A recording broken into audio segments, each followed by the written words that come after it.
Bu il ali məktəblərə plan yerlərinin 97,7% dolub, boş qalan yerlər isə əsasən 1-ci, 2-ci və 4-cü ixtisas qruplarının payına düşür. Və maraqlıdır ki, bu yerlərin arasında əmək bazarında tələbat olan kifayət qədər ixtisaslar var.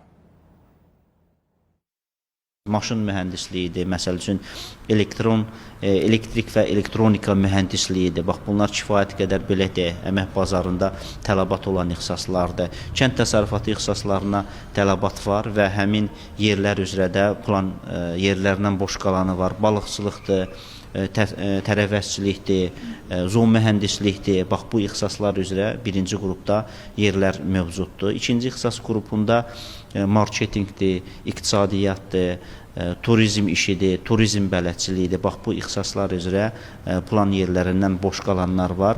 4-cü ixtisas qrupunda da müəllimlik ixtisaslarıdır, kimya müəllimliyi olsun, biologiya müəllimliyi olsun, kimya, biologiya müəllimliyi bir yerdə də birisi ki var. Eyni zamanda psixologiya sahəsi üzrə müəyyən yerlər vardır ki, onları seçim eləyə bilərlər.